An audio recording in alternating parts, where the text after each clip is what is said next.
जय उत्तराखंड साथियों। मैं नए साल से पहले संध्या पर उत्तराखंड राज्य महान राज्य आंदोलनकारी श्री मदन मोहन नौटियाल जी के घर पर उन्हें नववर्ष की अग्रिम शुभकामनाएं देने के लिए पहुंचा हूं। आप उनमें से हैं जिन्होंने इस राज्य की नींव रखने में अपना सबसे बड़ा योगदान भी दिया। सैकड़ों बार जेल गए, पुलिस की लाठियां खाई और तब जाकर के राज्य मिला। चूँकि अब कल हम नए साल में प्रवेश कर रहे हैं और उत्तराखंड राज्य बने हुए अब 22 साल पूरे हो चुके हैं। ये महान आंदोलन को एक परिणाम तक पहुंचाने वाले उन तमाम महान आंदोलनकारियों को याद करते हुए एक स्मृति के तौर पर मैं आपके घर पे आया हूं। ये एक राज्य आंदोलनकारी का घर है।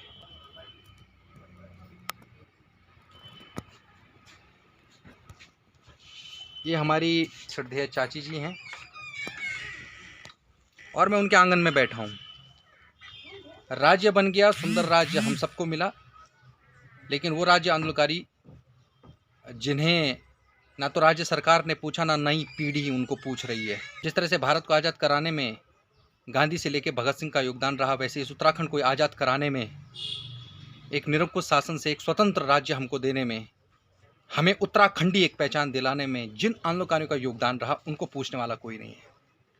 खैर, हमारी नई पीढ़ी को इस बात का पता होना चाहिए। मैं मदन मोहन नौटियाल जी से निवेदन करूंगा कि कल से 2023 की शुरुआत, आज 31 के इस मौके पर आंग्ल नववर्ष से पहले पूर्व संध्या पर आदरणीय मदन मोहन नौटियाल जी से निवेदन करूंगा कि इस वीडियो के माध्यम से जो हमारे नई पीढ़ी, जो व्यूवर्स हैं, जो नई पीढ़ियाँ जो फेसबुक सोशल मीडिया पर बहुत ज़्यादा एग्रेसिव रहते हैं, छाए हुए रहते हैं, उनके लिए आप क्या संदेश, मैं चाहूँगा कि आप इस नववर्ष की पूर्व संध्या पर एक संदेश दें। इसी जगह जहाँ पे माननीय भट्ट जी हमको आज पूछ रहे हैं, यहाँ पर हमने उत्तराखंड राज्य का आंदोलन शुरू किया था 1973 को। और ये मैं एक इंजीनियर हूँ ऑटोमोबाइल से। मैंने यहाँ पर अपना एक वर्कशॉप खोला था जिसका नाम सबसे पहले पूरे उत्तराखंड के अंदर उत्तराखंड मोटर वर्कशॉप के नाम से उसको शुरू किया था। तभी से पहला उत्तराखंड का नाम देने वाला यही वर्कशॉप है।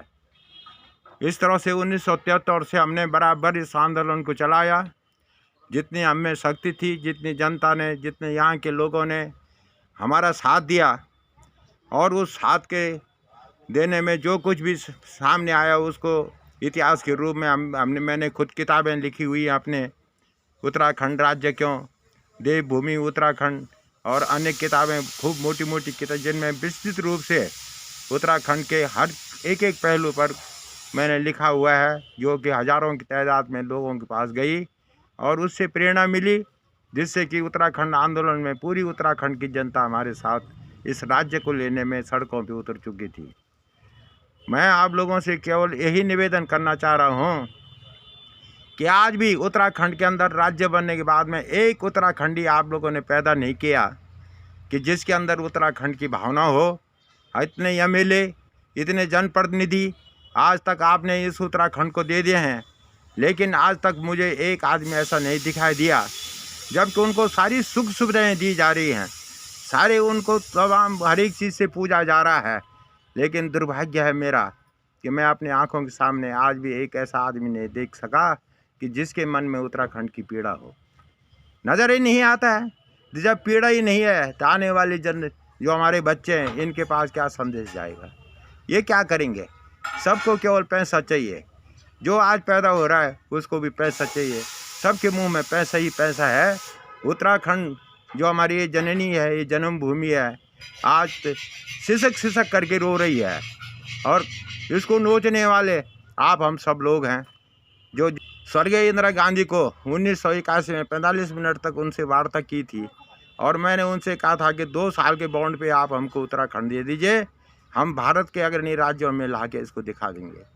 अपनी किताबों में हमने एक एक चीज़ का ब्यौरा दिया है। यहाँ के हमने साबित किया था कि उत्तराखंड जो है भारत ही नहीं बल्कि दुनिया के मोहरे में सबसे आगे आकर के थी। लेकिन दुर्भाग्य है मेरा, मैंने जो सोचा था वो कहीं दिखाई नज़र नहीं आ रहा है। मैं माननीय भट्ट जी का इस संबंध में बहुत बहुत ऋणी हूँ कि उन्होंने कम से कम आज उस उम्र में, क्योंकि हम तो आज उस उम्र में पहुँच चुके हैं कि जहाँ न सोच सकते हैं न कर सकते हैं, केवल भगवान से प्रार्थना कर सकते हैं कि यहाँ की जनता को सद्बुद्धि दे और उनके मन में इस माँ जननी उत्तराखंड के प्रति, ये देवभूमि के प्रति थोड़ा सा भावना बने, क्योंकि ये हमारे पितरों की देन है। आज उजाड़ हो चुके हैं, हम सब उजाड़ हो चुके हैं, गांव गांव घर घर खलिहान सब उजाड़ हो चुके हैं। उस उजाड़े हुए के लिए कोई नई स्वप्न लाइए, कोई नई रास्ता। यही नौजवान हमारे भट्ट जी जो मेरे इस समय आपके समक्ष ला रहे हैं, इन्हीं को मैं यही कह रहा हूँ कि अपने अंदर एक ऐसी ताकत पैदा कीजिए। तुम्हारी उम्र में तो हमारे शरीर में आज 1 इंच जगह नहीं है जहाँ लड़ न पड़े हों।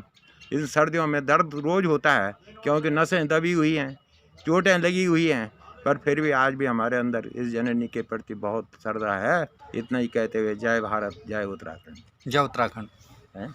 कल हम नए साल में प्रवेश कर रहे हैं। राज्य को 22 साल पूरे हो जाएंगे, लेकिन ये राज्य 22 साल पुराना राज्य नई पीढ़ी में ये संदेश जरूर पहुँचे कि कैसे मिला, कौन लोग वो थे जिन्होंने अपना घर बार ताक में रख करके इस राज्य की लड़ाई लड़ी और हमें ये राज्य दिलाया। आने वाली पीढ़ियों तक भी ये बातें पहुंचनी चाहिए। ये इतिहास आने वाली पीढ़ियों को भी बार बार बताया जाना चाहिए कि ये राज्य आपको दान में नहीं मिला है, ये राज्य छीन करके मिला है।